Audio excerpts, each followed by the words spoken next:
Good morning. We are going to start our session. Thank you very much for joining.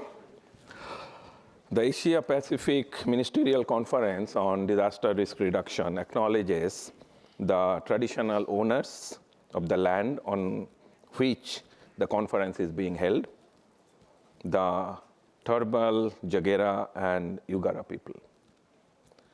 In the spirit of reconciliation, we acknowledge the traditional custodian of the country throughout Australia and their connections to the land, sea, and community. We pay our respect to their elders, past and present, and extend that respect to all Aboriginal and Torres Strait Islander people. My name is Rajiv Shah from Keio University. I will be moderating this particular session.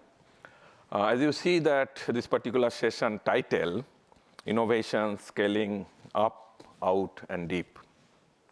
The way I interpret this particular session, the meaning, I'm sure that every one of you have different interpretation. For me, this particular title has a very strong significance.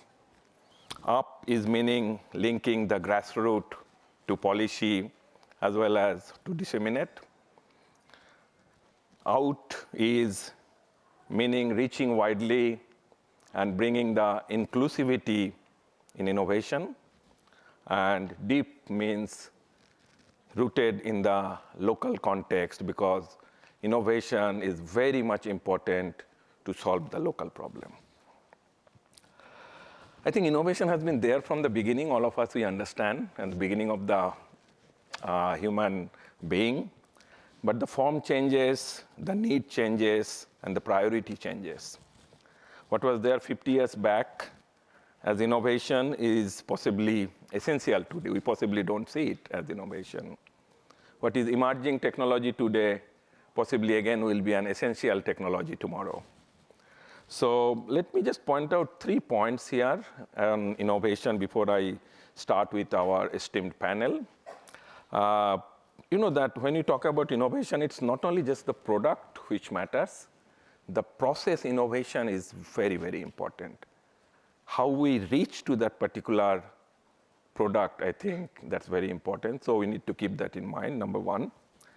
Number two is impact of innovation that can be seen in many different forms. And to the end user, it can be possibly different ways. It can be seen, of course, the most important is the reduction of the mortality, reduction of the economic losses, like all the Sendai priority you can think about. But also, whether it is cost effective, whether it is affordable, whether it is applicable, that's also a very important factor for innovation. Environmental sustainability, and does innovation makes a behavior change? I think people's behavior change is also very, very challenging thing. So that's also a very important point. So that's the second issue. And the third one is the innovation does not always need to be technology driven. Many innovations, as I mentioned earlier, are rooted in the traditional customs, traditional knowledge, traditional culture, and so on, also in wisdom. So I think the proper blending of the innovation in terms of technology and this traditional wisdom and traditional knowledge is very important. So with that word, let me now start with our esteemed panel. We have 4 esteemed panel, very good balance of inclusivity. And we have Dr. Manu Gupta, Professor Takaku Izumi, Rahma Hanifa, and Professor Mahua Mukherjee. Also, I would like to acknowledge that in the audience, we have the esteemed presence of DENR Secretary from Philippines, Madam Antonia Loizaga, who was actually supposed to be in this position. She was supposed to moderating this one, but for some reasons, it has to be changed, so I'm replacing her. Thank you very much, Tony, for joining. So we go with you, Manu. And Manu is the co-founder of SEEDS, many different hats. SEEDS also got the Sasakawa Award this year and has a long experience on lots of grassroots innovations. So he will be talking mainly on very practical examples on innovation within 7 minutes. Thank you, Mark. Noted. Thank you very much, Chair, and good morning, friends. In the space we are in, we could define innovation in many ways, but let's keep it very simple for now. Let's just say innovation is a simple way of doing things better. And in my presentation, I thought it would be best that I explain this through a practical experience from our work at Seeds on what it takes to scale community innovations. As you are aware, one of the most serious climate change impacts we are seeing today is heat. Heat stress, an unheard disaster just a decade ago, is now a global issue. Heat impacts are particularly pronounced in cities due to the urban heat island effect, as we all know. And within the urban areas, it is the slum settlements, the tin sheet homes that are like ovens during hot summer seasons. And it is here where the challenges are most grave, that we see communities are actually already innovating. They come up with solutions which really work for resource-scarce environments. They rely on local experience and skills and are potentially replicable and scalable. All that we need to do, therefore, is to seek such solutions, find ways to support them so that they can be implemented at scale. Having said that, scaling has not been so easy. So I'll outline 4 strategies from our work at Seeds, which we can best describe at this point of time as work in progress. The first of the 4 strategies is the transference of ideas. It requires the least effort, but actually is the hardest to capture. Here's an example of Mohammad Rafi, a local innovator from the Korail slum basti in Dhaka, Bangladesh, who was cooling his hot tin roof house that would otherwise become like an oven in summers by growing dense vegetable creepers and addressing nutrition needs for his families at the same time. Then in Delhi, in my country, we have Razia, who could not afford thermal insulation sheets to put on the tin roofs. So she repurposed bamboo mats instead and reduced indoor heat temperatures significantly. These are what communities are already doing on their own. But moving on, there were methods that required some formal enablement and innovation incubation. So what did we do? Over the last 2 years, we held a championship in the community titled Beat the Heat, something like a hackathon, inviting ideas from people who live and experience the challenges that we wish to overcome. And this year's champion, I'm glad to inform, is Vanshika, came up with this brilliant idea of creating a jacket for their apartment's overhead water tank. The jacket keeps all the running water in the house cool and drinkable. We have also been working as an incubator and a host for a number of innovation initiatives, promoting innovations with themes that are relevant to us and are known to us, and perhaps where the world outside of the DRR and the humanitarian community is willing to invest their time and resources for. So we took up themes that are relevant to society in general: water scarcity in flooding in urban, peri-urban areas, extreme climate events of heat waves, cold waves, new risks, new challenges, right? An inclusive response during emergencies. And we have seen some brilliant ideas coming about with active participation of grassroots organizations, community-based organizations that are embedded in their communities and understand and live the challenges faced by the community. So take, for example, Urmul, the picture that you are seeing right now, an organization working in arid area which is devoid of any vegetation, came up with solutions for pastoralists who have to spend long hours in the sun, and ideas which challenge our conventional thinking. The third important strategy is leveraging technology for scaling.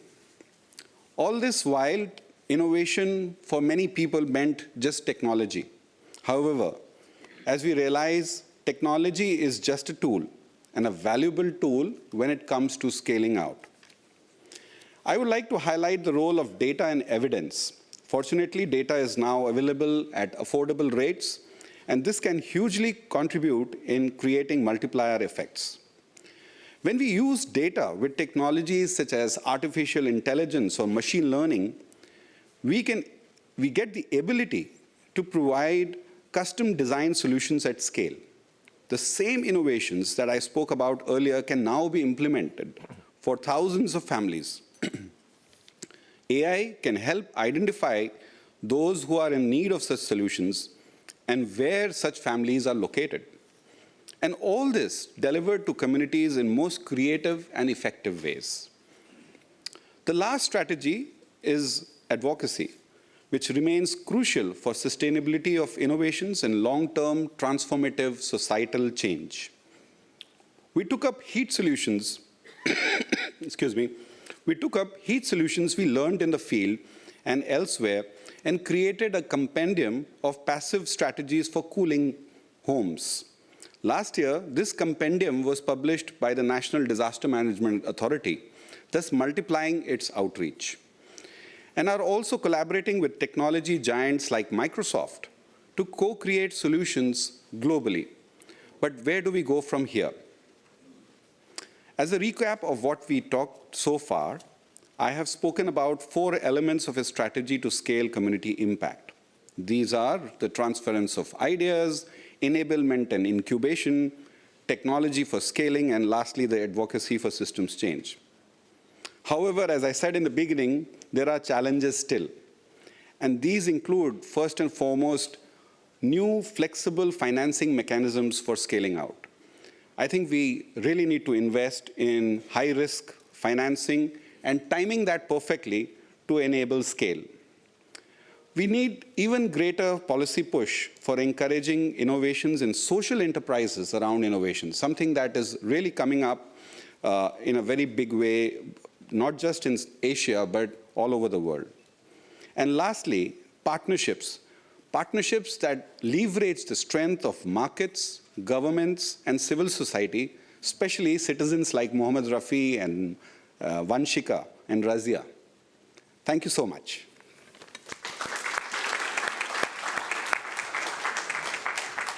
Thank you very much, Manu. Exactly on time and very rich and very, very informative presentation. And this is possibly the beauty of having like the co-learning or learning from the civil society. When you talk about hackathon in my field, when it is in the university, possibly we will be working with the student.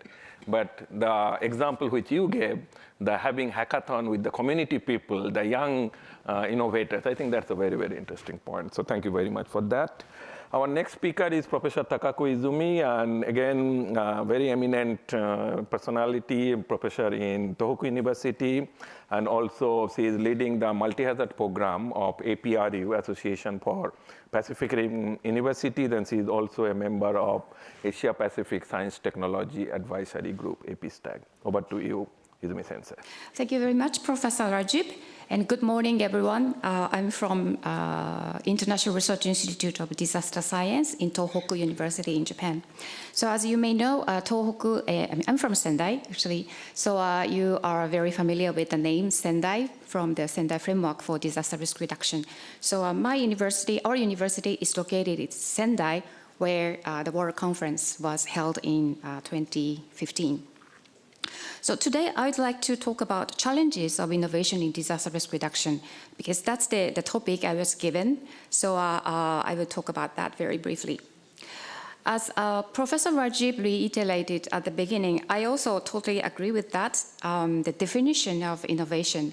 So we tend to understand and consider innovation must be very technical and also very new and very large scale of the tools and products. But actually, it's not only those products, but rather it includes approaches and processes and services and mechanisms and everything.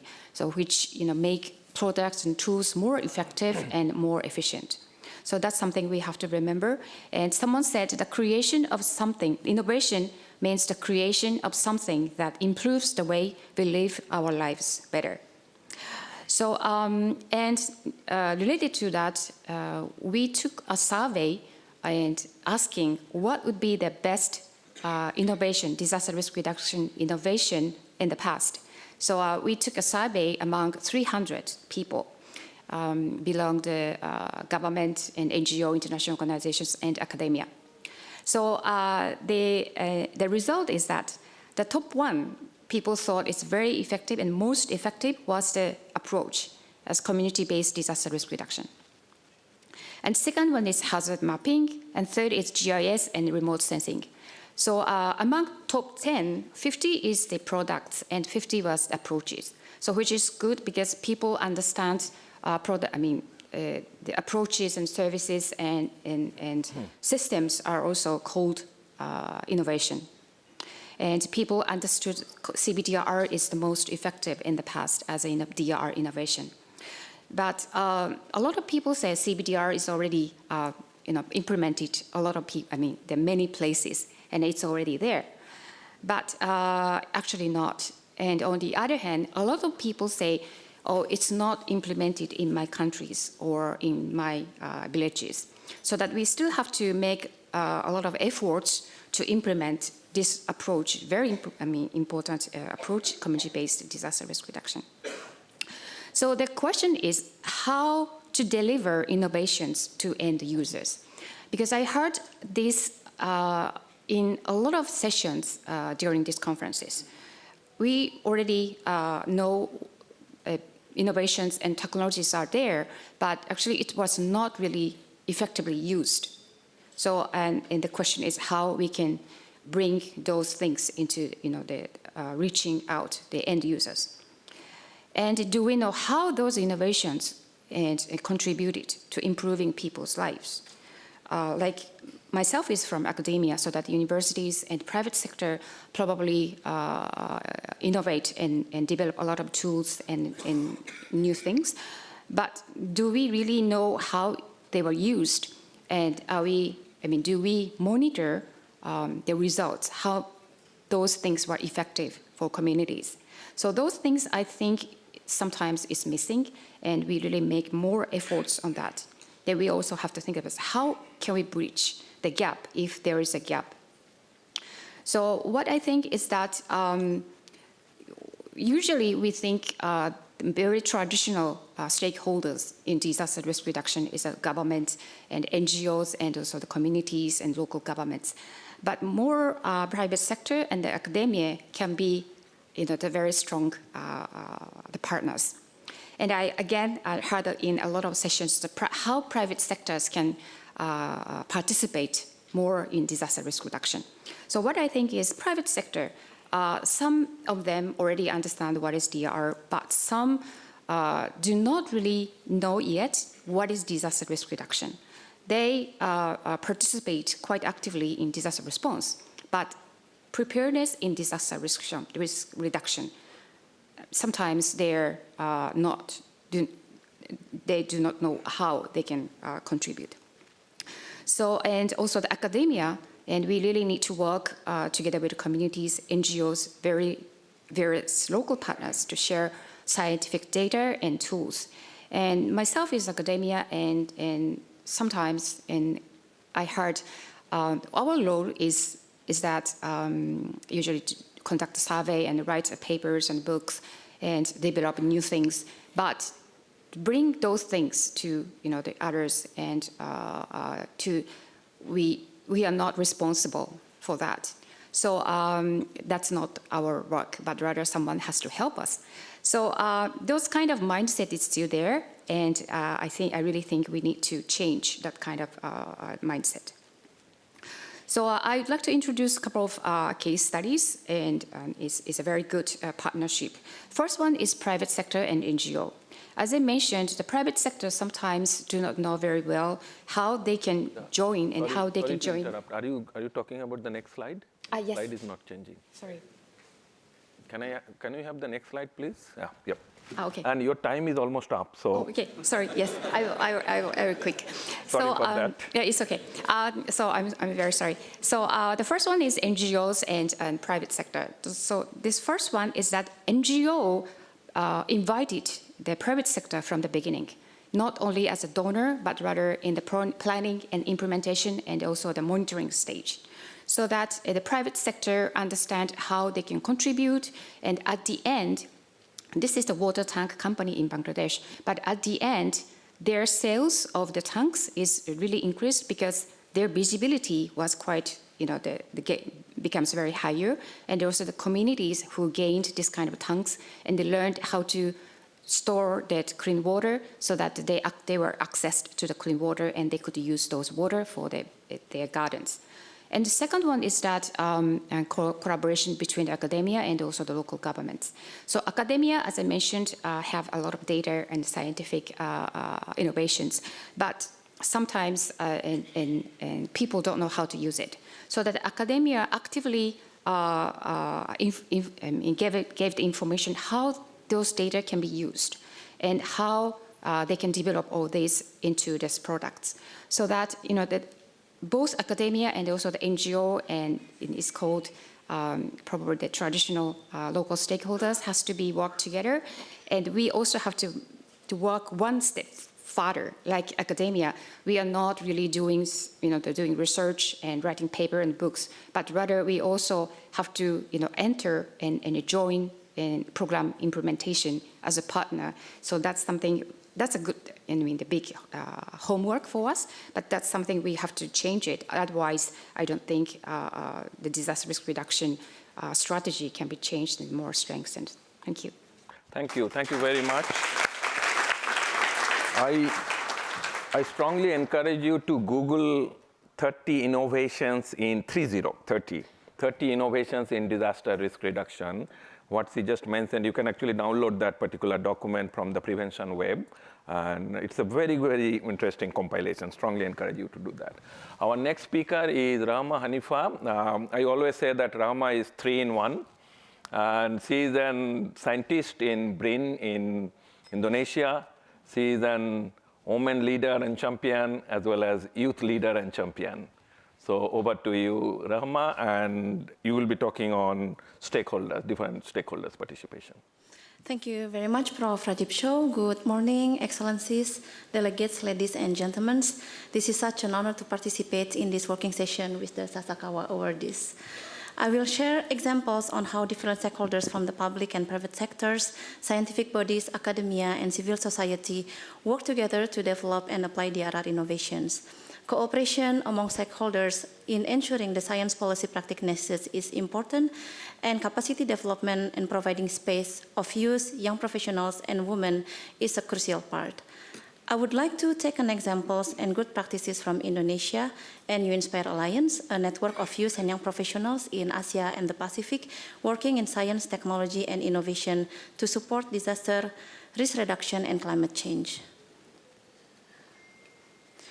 YYPs in this region are contributing to disaster and climate resilience through an interplay of research-based solutions, research-based actions, science, technology, innovation, risk communication, socio-entrepreneurship, and local-level actions leading to science policy action nexus. Disaster risk reduction and emergencies require rapid response and adaptation of modern technology, which is sensitive to each different local and social context. Young people embody the much-needed abilities to bridge the gap between new and conventional techniques, such as Internet of Things and information technology. For example, in Indonesia, You Inspire Indonesia is working with UNESCO, UNDP Accelerator Lab, national government such as BMKG, BNPB, BRIN, universities, local government, communities, private sectors, for example, in organizing DRR hackathon, disaster drone mapping, and assisting tsunami readiness at the local level. In Malaysia, You Inspire Malaysia is working with UNICEF Malaysia to empower and strengthen awareness of climate change and disaster risk reduction among children and youth. In India, You Inspire India is collaborating with their NDMA and ICROM on DRR and culture heritage management. There are a lot of different youth organizations in the region that are doing amazing things at the local and regional level.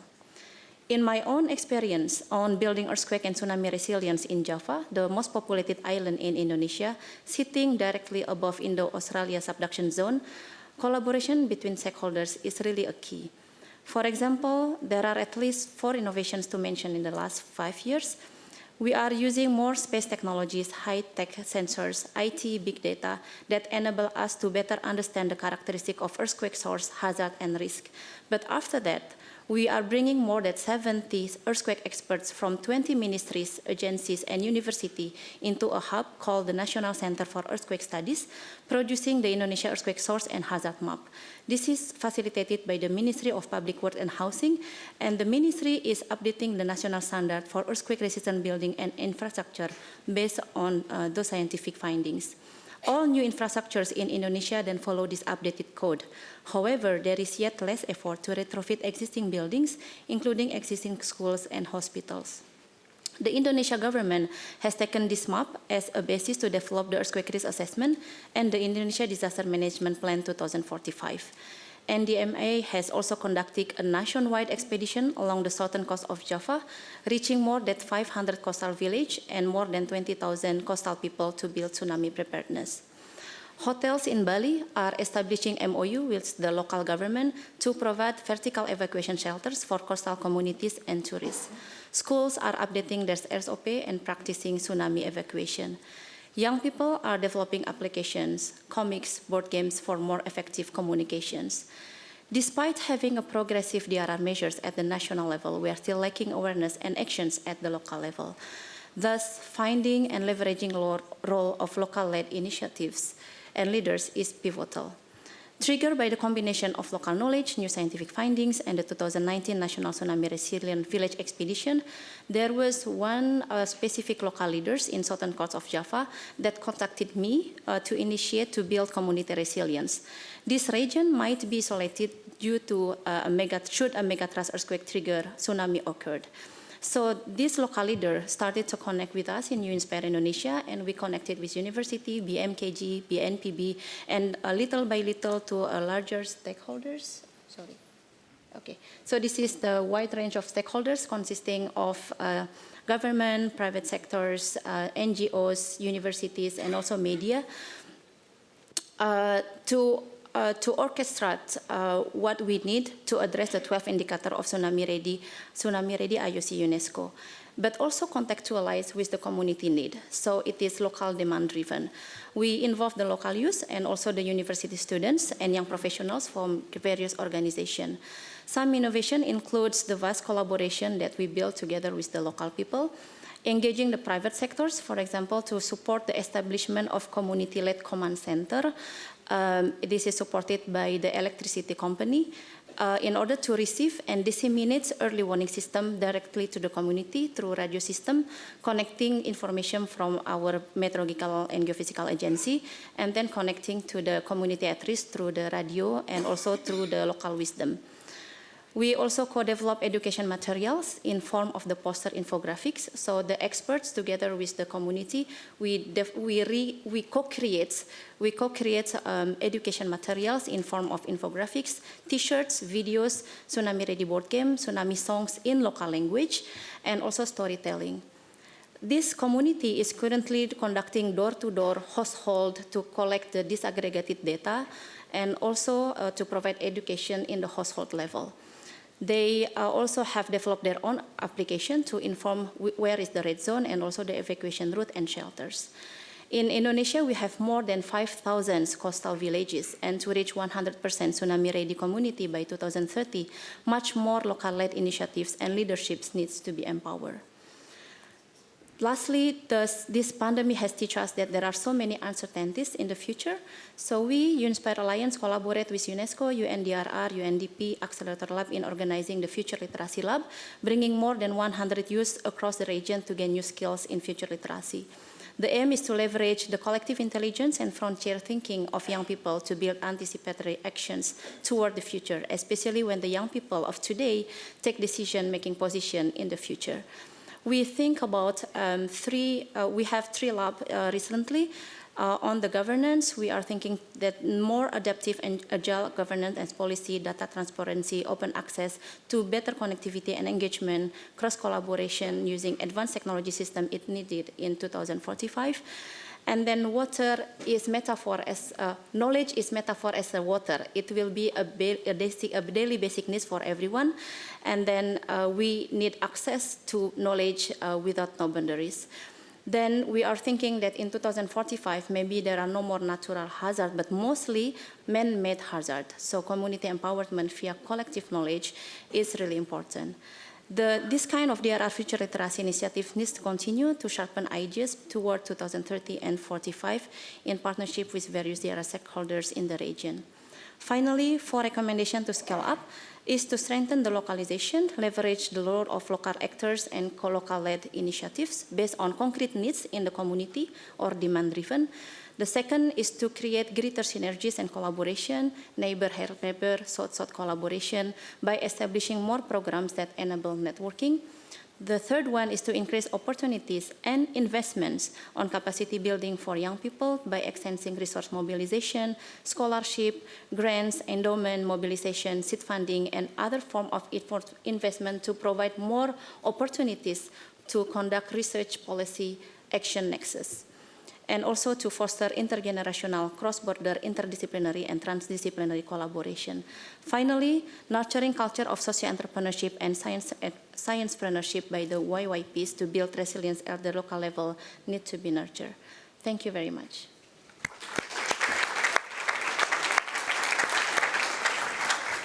Thank you very much, Rauma, for excellent presentation. And I, again, like you heard the name EU Inspire. Whenever I talk to her team, really I get inspired. And I strongly recommend all of you, after the session, please talk to them. They have also other members as well. It's amazing work, actually, really, really amazing. Thank you. Okay, our next speaker is Professor Mahua Mukherjee, and she is a professor in Indian Institute of Technology in Roorkee. And also she is the Secretary General of SADRI, which is the South Asian Association for Disaster Research Institute. Over to you, Professor Mukherjee. Thank you. Thank you, Professor Rajiv, for this wonderful opportunity to be here and to share our ideas about innovation. Today, my deliberation will be in the area of nature-based solutions, and there we would like to see the scope and implementation potential of innovation through the process of mediation.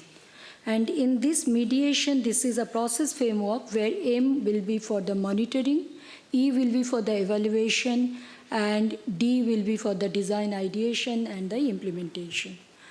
This is the background where we can easily understand why we are talking about these nature-based solutions now, because that sense of urgency have made us aware that these gray engineered solutions are not enough, because today's problem is much more. So here we would like to see I have also presented on the very first day this particular status report, which has been brought up from the SADRI platform. We can see there also, when we were looking at the critical infrastructure in the South Asia region, 2 major conclusions. One is the balancing the gray and the blue-green, and the research and innovation, so which are very much related for today's session. So here I would like to talk about the monitoring first, how we can do the monitoring of the natural elements, which is very important for the nature-based solution. You can monitor the health, you can monitor its risk, you can monitor the threats, you can monitor the stakeholders and their positions. What I would like to talk here about technology and the social innovation. 2 different examples I would like to bring in front of you. The first one, the geospatial mapping of natural ecosystem. GeoSemNati comes from IIT Roorkee, and Dr. Shirish Ravan from UN Spider. We collaborated and we had worked on it, where we used the GIS, Earth observation data, and overlaying strategies, not to only identify the stresses, all the urban risks, that present one, heat wave, urban heat island, then the water scarcity, and the urban flooding, air pollution, but also other than that, identifying the stress, we can also see where are the potentials for nature-based solutions. That is the strength of this GeoSim tool. And we could see that throughout the world, many such initiatives are going on which are based on this Earth observation data and GIS, and drones are being used. There are being real-time monitoring of the water quality, and sensors and the AI, everything are being used in coordination, which are really helping nature-based solutions a lot. Another one which I would like to bring, that is the social innovation, you can say, where the community, this is for the example is from Fiji, the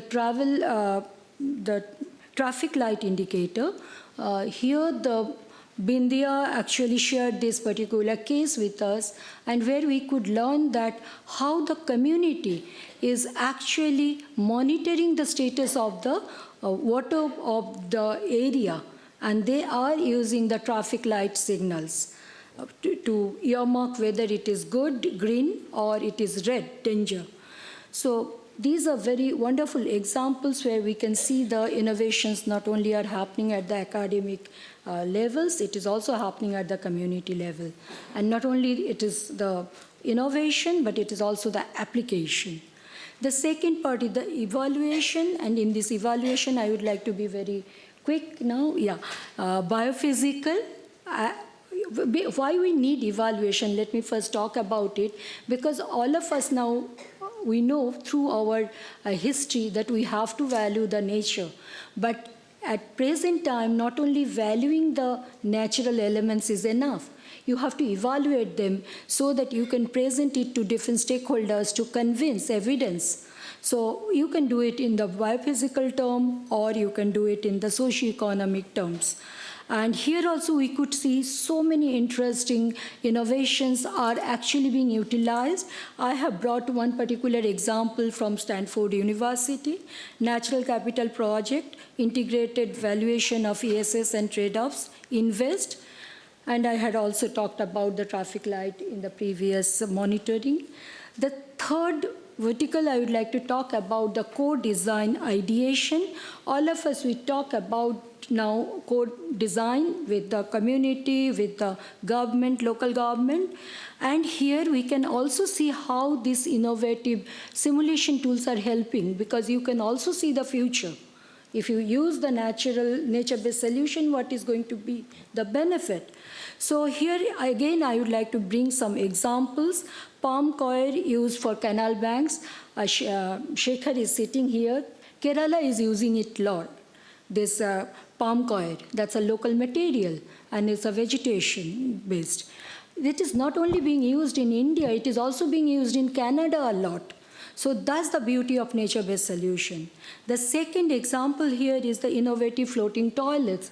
We can see enormous, I will say, application of innovations are going here, which is happening also in Netherlands, also in Thailand. So these are very, very important, I will say, innovation for the natural elements quality. Green highway. Very recently, Indian government has from the policy side brought this green highway idea. That policy is already in place, and we are really trying to take advantage of this policy so that our highways can be a wonderful opportunity for nature-based solution, being in hybrid mode with this gray infrastructure. And implementation, as I said, that especially South Asia region, restoration and reconstruction is so very important for natural elements. Before losing them, let us catch. And assistance is not only in terms of finance, which from our experiences we understood, it's a knowledge, it's a skill. That is so very important, because when innovation has to be transferred, that knowledge transfer is also important, and that is not one way coming from the technical institute to the community. It is also from the community to technical institutes. And natural elements, they don't really understand any border, geopolitical borders. So the regional scale initiatives are so very important to really take care of regional scale problems. And SADRI-like organizations can really be of great help in these things. And I would like to conclude like this. Many incentives are required in this nature-based solutions right now. Like Ramsar list, enlistment for wetlands is a very good acknowledgement. And awards, angel investors, incubation, because we could see that a lot of startups are coming in the NBS, and that is such a good positive vibe that it is not only innovation, but startups, young generation is getting convinced with the evidences to come for the nature-based solution. With that, I would like to complete. Thanks.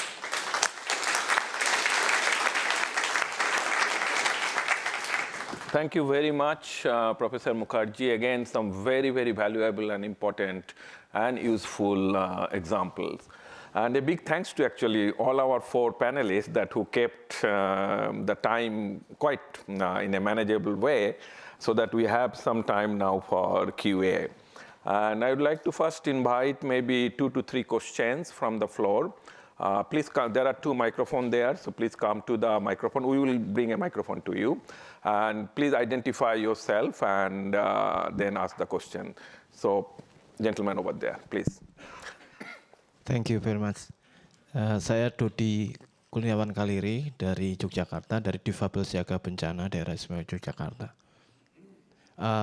Yang ingin saya tanyakan, bagaimana kemudian riset ini bisa dilakukan oleh komunitas yang ada di grassroots atau di bawah. Misalnya saja kalau di Yogyakarta ada yang namanya Desa Siaga Bencana atau Kampung Siaga Bencana. Pengurus dari komunitas ini sebenarnya bisa melakukan riset atau penelitian di area mereka yang terdampak bencana karena ada di kawasan bencana. Nah, sejauh mana ini kemudian komunitas dikuatkan dalam risetnya? Karena selama ini yang kami tahu kan riset itu harus akademik gitu, harus ada standarnya gitu. Sementara yang di lokal komunitas ini bisa melakukan riset itu, terutama di daerah-daerah yang rawan bencana. Karena di Indonesia atau di Jogja itu ada Kampung Siaga Bencana, Kelurahan Tangguh Bencana. Nah, sejauh mana ini bisa dikuatkan komunitas itu? Saya minta responnya. Yeah. So if you can translate it, make it short, please. Dodi from Yogyakarta, Indonesia, would like to ask how can communities be involved in doing the research, because we would like to have the capacities also, but it's like sometimes only limited to academia who can do that. What's your tips so that we can also contribute in the research? Thank you. Thank you. Thank you very much. Let me take another maybe 2 or 3 questions. The gentleman over there, yes, and then I will come to you.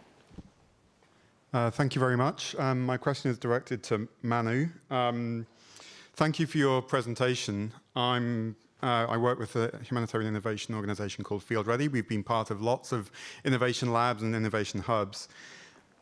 Funding innovation in the humanitarian sector is really hard because it's not deterministic. You don't know what outcomes you're going to get. Funding scaling is even harder. It needs a lot more money because you're never quite sure if you're going to have that impact. And then funding in disaster risk reduction is really hard because you're never quite sure whether you're going to need the innovation or not.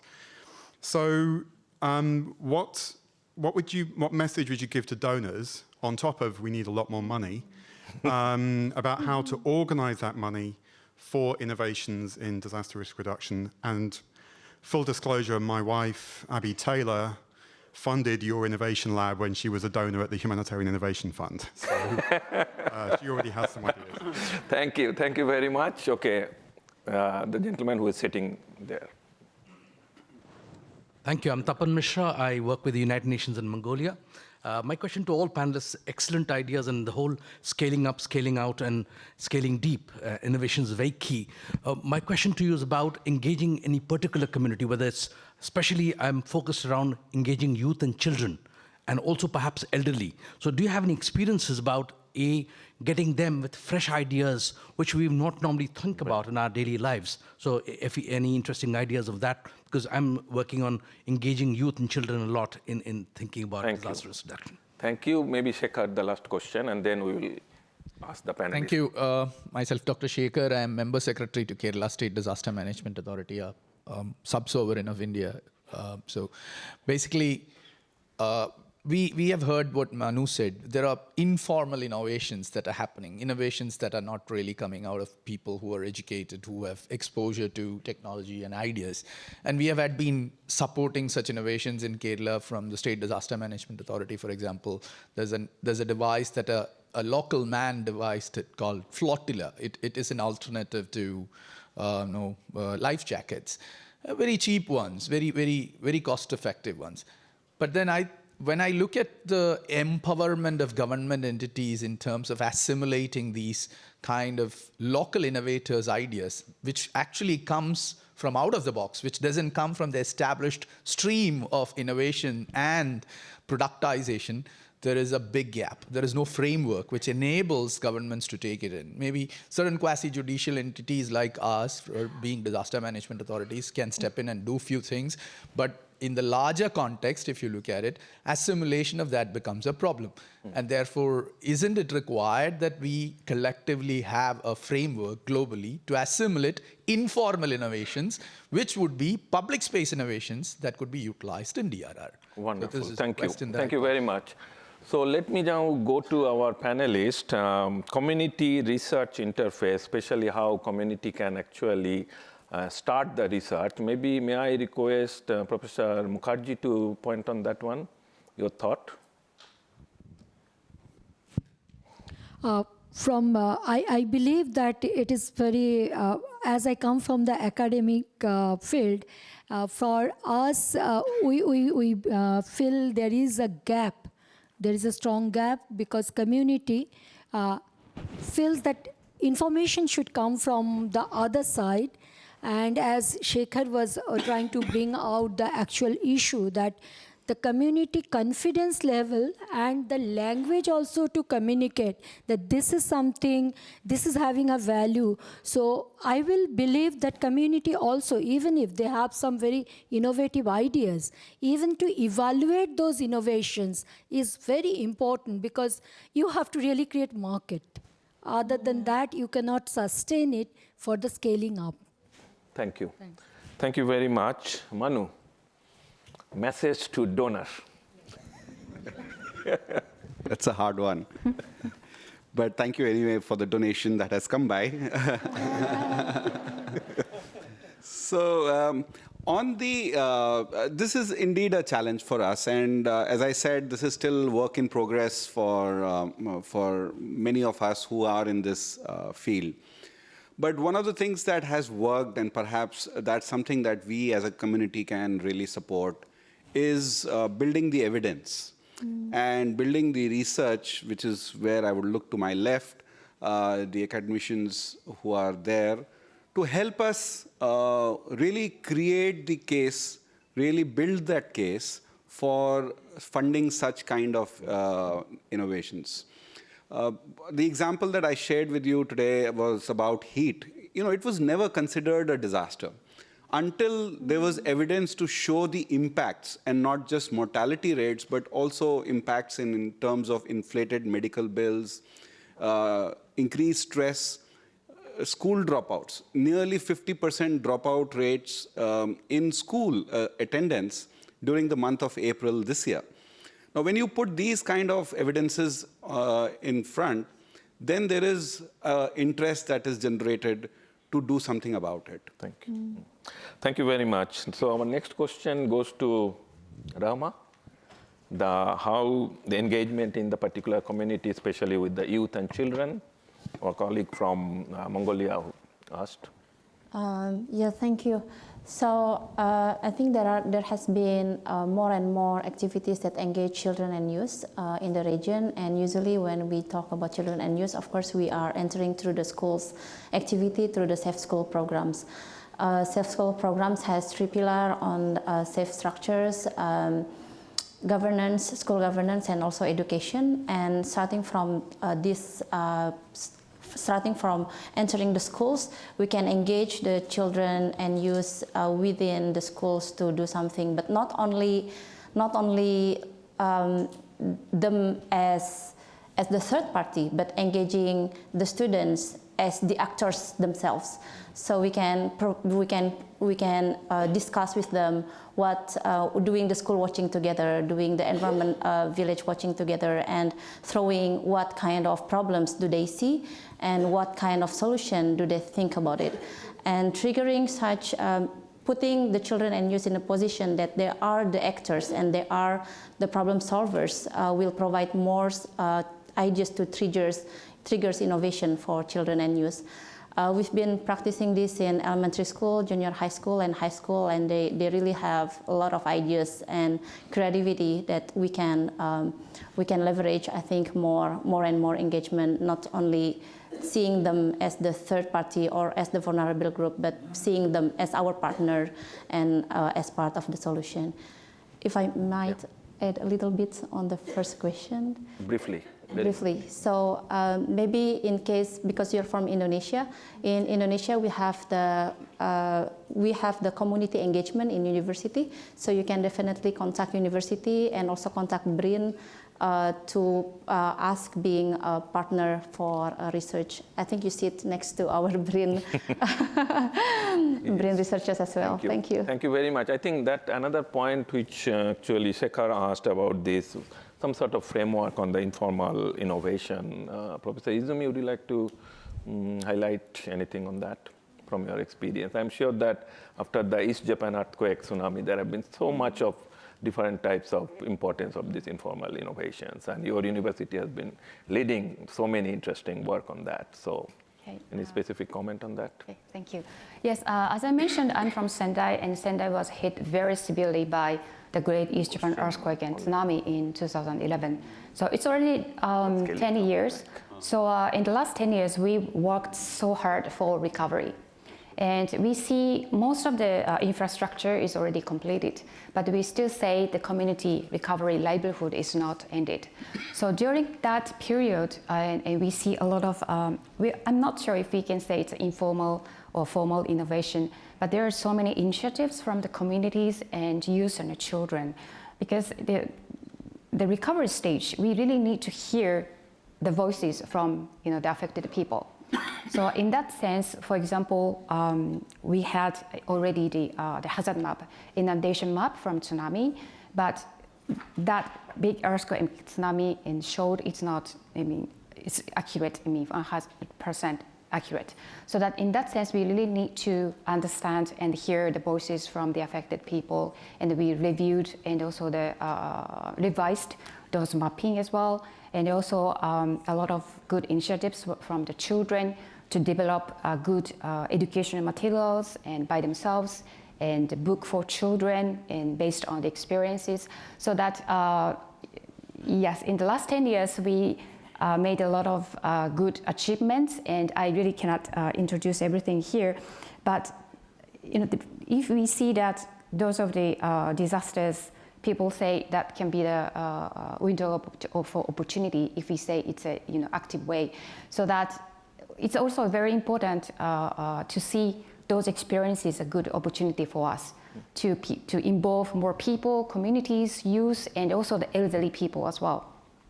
Then how we can develop the better way in the disaster risk reduction in the future. Thank you. Thank you very much. We have actually, we have some question also from the online. So let's give a little bit of priority to the online questions. So we have, I don't know whether it is ladies or gentlemen, but her name is Sinjing Kang. And this question is about, we do innovations at one place, but to scale it up, what will be the useful tips? How we can disseminate it to wider community, wider places. Anybody in the panel want to address that, Manu? Can I answer that? Yeah, this has been something that we have consciously looked at in terms of how do you scale outside the regions where they are already working to a fair degree of success. And for that, we have within the civil society network at Asia, which is the ADRRN, Asian Disaster Reduction and Response Network, we have created an innovation hub, which is headed by the Tokyo, it's called the Tokyo Innovation Hub. And what it has been doing is exactly what the question was: how do you laterally transfer experiences between communities in Philippines, in Indonesia, in India, and domestically examples like You Inspire, where the cohort that is created creates a learning experience for other such interested people in other communities. Yes. Thank you very much. I think that's a very concrete example. We still have a little bit of time, so gentleman over there. Hi, so thank you. So my question relates to, much that we discussed. If you can identify yourself, please.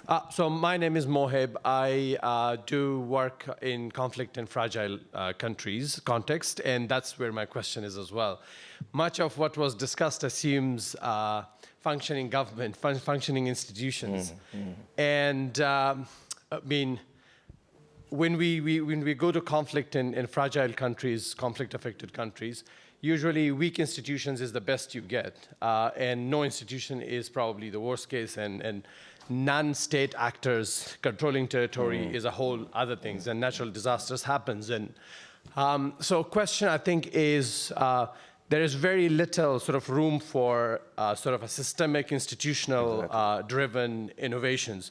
I think adoption then becomes a sort of a mechanism.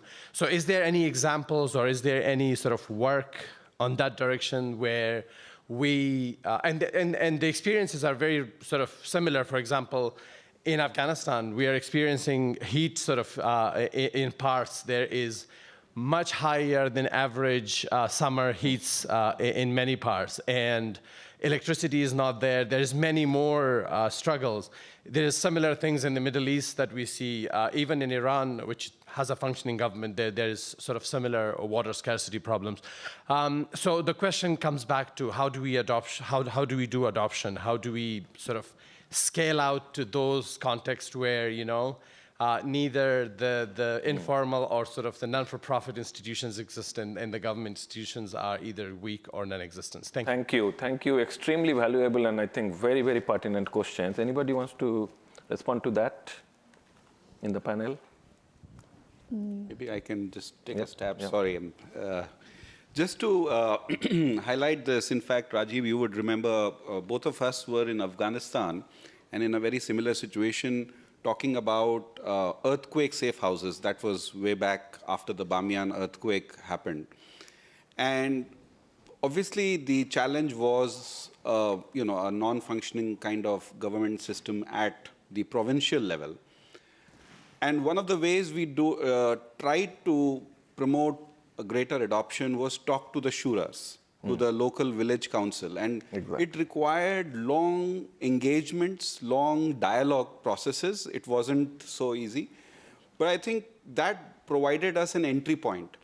And that kind of built the base for training building artisans, creating those supply chains that can sustain that innovation. It may not apply in all fragile contexts, but this is one experience that I recollect. Absolutely. Thank you. Thank you very much, Manu. I think that the local institution, and that actually goes back to what he also pointed out, that this informal innovation and how we actually build the informal innovation in this conflict area. I think that's a very important point. So we are almost end of this particular panel, but any panel member want to talk about any last one line on this 3 keyword, up, out, and deep for innovation? Anybody wants to have? If not, you want to have? Okay, just one line. Yeah. What will be your one-liner for up, out, and deep? Yeah, let us give a chance to the nature, because otherwise nature will not give us a chance. Okay, very important point. Rahma, any one-liner? Just only one line? One line? I like this one line I get yesterday, actually. Empowered woman, empower women. But I think empowered nature, woman. Empower. Very important. Takaku-san, one-liner. I also heard quite a lot of times in this, during the conference, it's definitely co-creation. And also we have to see that the risks more various risks towards the much future risks, like and we need some approaches like all hazards approach and multiple hazards. That is already 2-3 lines, Sorry. but co-creation, okay. Co-creation, one line. 2 words, look within. Look within. I think those are very, very important essence, and I don't dare to summarize this particular rich experience and the rich knowledge and the wisdom which you had. But to me, I think scaling up, out, and deep, 3 specific bullets I will at least carry with me. Number 1 is that innovation needs time and engagement. It doesn't happen overnight. And possibly, like our colleagues have also mentioned, Manu gave this excellent example, the invisible risks sometimes. The slow onset disasters. I think those are possibly quite challenging area to generate innovation, but very, very important area. That's number 1. We also touch upon a little bit on the data issue. And I think that data are not just numbers. Data through innovation, it can be linked to knowledge, it can be linked to wisdom, and it can be actually linked to action. I think that's one of the very important takeaway message I will bring. And the third is, I think, the social innovation and entrepreneurship. And there, this role of the youth leadership, women leadership, inclusivity becomes extremely important. And many of you possibly heard me also telling this several times in many of the forum, and I love telling that, always we talk about this last mile connectivity. And when we talk about the last mile connectivity, we, the so-called the producer of the knowledge or innovation, we thought that, okay, we produce something and then bring it to the community at the end. I think we need to change that mindset, that last mile should be our first mile, where we put community at the mile 0, and then try to make what we heard, that co-invention, co-creation, co-design, and possibly co-delivery. So those are the few key words, but thank you very much once again. Let's give a big hand to all our panel members. A big thanks to all of you, and I must mention that let's give also a big thanks to these 2 person who are sitting in front, Stefan from DFAT and Branwen from UNDRR, who has been working tremendously for this particular session. Thank you very much for that.